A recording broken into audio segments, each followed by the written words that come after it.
Guys आप लोग कैसे हैं? वो अच्छे होंगे। गाइस होप आप फेसबुक एड्स के प्लेलिस्ट को एंजॉय कर रहे होगे। गाइस आज की वीडियो में हम देखने वाले हैं कि कौन सी बिजनेस को कौन से कैंपेन ऑब्जेक्टिव चूज करने चाहिए और हम at the end real time example भी देखेंगे।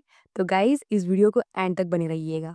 तो सबसे पहले बात करते हैं कि अगर आप फेसबुक एड्स रन कर रहे हो देन कौन से बिजनेस को कब और किस तरह की ऑब्जेक्टिव्स चूज करनी चाहिए। गाइस सबसे पहले हम एग्जांपल लेते हैं एक लोकल स्टोर की।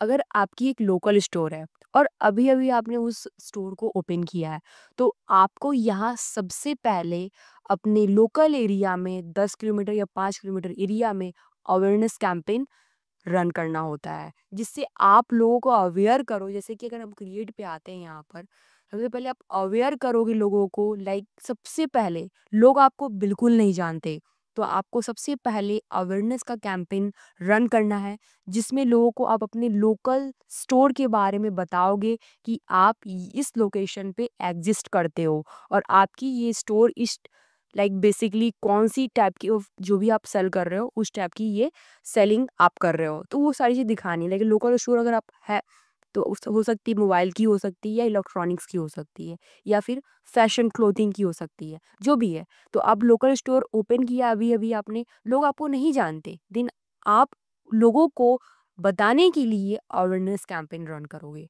इंगेजमेंट अवेयरनेस में इंगेजमेंट भी आता है। अब सबसे पहले क्या है, पहला स्टेज लोगों को अवेयर करना। दूसरा स्टेज जो होता है जो लोग आपको जान गए हैं उनको कंसिडरेशन में लाना, उनको लाइक लीड्स में कन्वर्ट करना, उनसे इंटरेक्ट होना, कंसिडरेशन। एंड देन तीसरा स्टेज होता है कन्वर्जन का जिसमें आप सेल्स करते हो, सेल्स के कैंपेन चलाते हो जिससे आपके स्टोर पे लोग आते हैं, परचेजिंग करते हैं, ये सारी चीज़ें होती हैं जो भी है।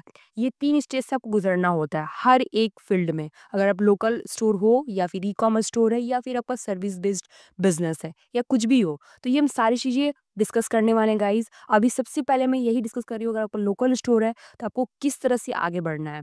सबसे पहले आपको अवेयरनेस कैंपेन चलाना है। आपको अवेयरनेस कैंपेन चलाने के साथ-साथ जब आप चला रहे हो अगले 5 से 10 दिन तक आपको एंगेजमेंट कैंपेन, बहुत ही मिनिमम बजट, आप 200-300 रुपीज़ डेली बजट लगा सकते हो क्योंकि इससे आपको लोग जानेंगे, आपके एरिया के लोग जानेंगे और आपके स्टोर तक विजिट करेंगे, है ना? फिर धीरे जब ट्रस्ट बिल्ड होगा फिर वो परचेजिंग भी करना स्टार्ट करेंगे। तो सबसे पहले आपको बताना है कि आप इस जगह पे एग्जिस्ट करते हो और आप ये चीज़ सेल कर रहे हो। Clear guys? अगर आप लोकल स्टोर हो तो। और इसके साथ-साथ एंगेजमेंट का भी कैंपेन आप रन कर सकते हो, ट्रैफिक का। ये 3 ऐसी चीज़ें हैं जो आपको अवेयर में लोगों को अवेयर कराने में हेल्प करती है। अगर आप ट्रैफिक कैंपेन चला रहे हो तो आपकी वेबसाइट होनी चाहिए। अगर आपकी ई-कॉमर्स वेबसाइट है गाइस तो आपको ट्रैफिक कैंपेन चलानी सबसे पहले, लोगों को अवेयर करना है कि आपका ये ब्रांड है, आप ये सेलिंग कर रहे हो, ऑनलाइन सेलिंग कर रहे हो ई-कॉमर्स पे। तो आपको ट्रैफिक कैंपेन चलानी जिस पे आपकी वेबसाइट पे लोग विजिट करेंगे। ठीक है? अगर आप लोकल स्टोर हो देन आपको अवेयरनेस कैंपेन चलाना है। Clear guys? अगर आपकी ई-कॉमर्स स्टोर है देन आपको ट्रैफिक कैंपेन चलाना है। और गाइस आपकी सर्विस बेस्ड बिजनेस है देन आपको यहाँ पर इंगेजमेंट चला सकते हो ताकि आपके पेज पे थोड़ा इंगेजमेंट आ सकता है। फर्स्ट स्टेज में ये आप काम करना एंड नेक्स्ट स्टेज में आपको लीड वाले कैंपेन, यहाँ पे जो ऑब्जेक्टिव है ये ऑब्जेक्टिव को फॉलो करके कैंपेन रन करना है। Guys objective one of the powerful, या मैं बोलूँ सबसे पहला स्टेज है, पावरफुल स्टेज है जहाँ पे अगर आप ऑब्जेक्टिव गलत कर दिया तो आपका पूरा बजट वेस्ट हो जाएगा। तो आपको अपने कैंपेन ऑब्जेक्टिव से बहुत क्लियर रहना है। अब गाइस अगर आपको लीड्स चाहिए और आप यहाँ पे अवेयरनेस कैंपेन चला रहे हो देन आपका पूरा बजट वेस्ट होने वाला है, आपका पूरा मेहनत पानी में जाने वाला है। तो गाइस पहले तो डिसाइड ये करो को चाहिए क्या। अब अगर पहले स्टेज में हो तो पहले स्टेज में आपको क्या चाहिए, फिर सेकेंड स्टेज में क्या चाहिए, थर्ड स्टेज में क्या चाहिए, आपको ये पूरा क्लियर रखना है। और ये बिल्कुल मत समझना कि आप फर्स्ट स्टेज में ही लोगों तक रीच कर जाओगे और कन्वर्जन बल्क में ला लोगे। अगर आप सोच रहे हो कि मैं 500 रुपीज़ का ऐड चलाऊंगा और 10 लीड्स पा जाऊंगा पहले ही कैंपेन रन करने से, गाइस ये ऐसा बिल्कुल मत सोचिएगा। अगर आप ये सोच रहे हो देन फेसबुक एड्स आपके लिए नहीं है। ओके गाइस, तो इतना ज़्यादा मैं यहाँ पर बहुत ही रियलिटी के साथ सभी चीज़ें बता रही हूँ, इतना आपको लाइक अनरियल नहीं बनना, ठीक है? हर एक चीज़ को बहुत ही क्लियरिटी के साथ आगे बढ़ना है, सब चीज़ें आपको अवेयर रहनी है कि हाँ, इस तरह से काम करता है ये फेसबुक एड्स और इसी तरह से आपको आगे भी बढ़ना है। तो इस हम बात करने वाले रियल टाइम एग्जांपल्स की। गाइस, अगर आप एक डिजिटल मार्केटिंग कोर्स प्रोवाइड कर रहे हो, ठीक है? ये फर्स्ट टाइम आपने डिजिटल मार्केटिंग कोर्स लॉन्च किया है, आप ऑनलाइन सिखाना चाहते हो। गाइस, सबसे पहले इस कोर्स को प्रमोट करने के लिए आपको पहले सभी यूजर को अपने जो भी ऑडियंस है उन्हें अवेयर करना पड़ेगा।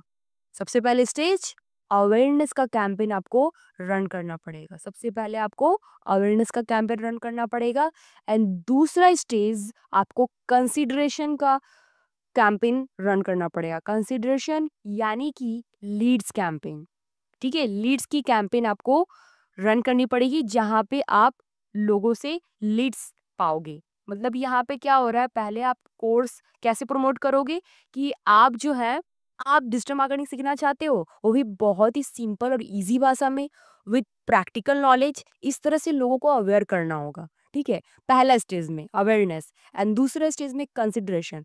तो जहाँ पे हम लीड्स लेंगे, लीड्स जनरेट करेंगे, उसमें क्या कहना है कि आप फ्री वेबिनार कर रहे हो और आप यहाँ पर ई बुक फ्री में देने वाले हो जिसमें आपके 50 ऐसे टिप्स एंड ट्रिक्स है जिसे फॉलो करके लोग क्लाइंट्स पा सकते हैं। अब देखो, ये चीज जो होगी हुक होगी, लोग आपके वेबिनार को ज्वाइन करेंगे।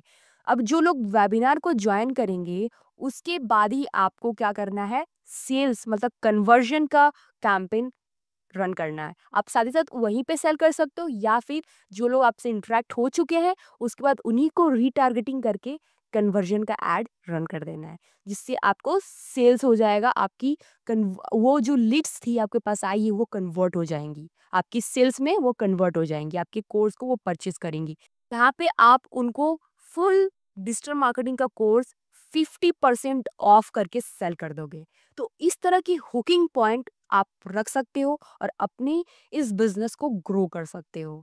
तो तो ये रियल टाइम एग्जांपल कैसा लगा मुझे आप कमेंट में बताना गाइस, और किस टाइप के एग्जांपल्स आपको चाहिए और किस टाइप के बिजनेस की आइडियाज चाहिए आप मुझे कमेंट भी करते रहना। आप अपने बिजनेस की आइडियाज शेयर कर सकते हो या अपनी फील्ड के बारे में मुझे कमेंट में बता सकते हो ताकि मैं आपसे ही बिजनेस के रिलेटेड मैं फेसबुक एड्स रन करूं, एग्जाम्पल्स बताऊं किस टाइप की टारगेटिंग कर सकते हैं, किस टाइप का ऑब्जेक्टिव ले सकते हैं और किस तरह से बजट हम लगा सकते हैं। और नेक्स्ट वीडियोस पता है आपको गाइस किसके ऊपर होने वाली है, हमारी एड क्रिएटिव। एड क्रिएटिव एक ऐसा स्टेज होता है, ये एक ऐसा पॉइंट है जहाँ पे लोग रुकते हैं और आपसे इंटरेक्ट होते हैं, तभी आपका कन्वर्जन का चांसेस बहुत आगे बढ़ता है।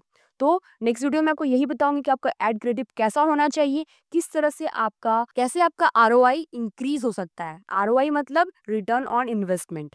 गाइज, नेक्स्ट वीडियो में हम यही बात करने वाले हैं। मेक श्योर आपने चैनल को सब्सक्राइब कर लिया होगा और इस प्लेलिस्ट को फेसबुक एड्स की प्लेलिस्ट को सेव कर लिया होगा क्योंकि इसमें बहुत सारी वीडियोस आने वाली है गाइज। ये पूरा मंथ हमारा फेसबुक एड्स के ऊपर जाने वाला है।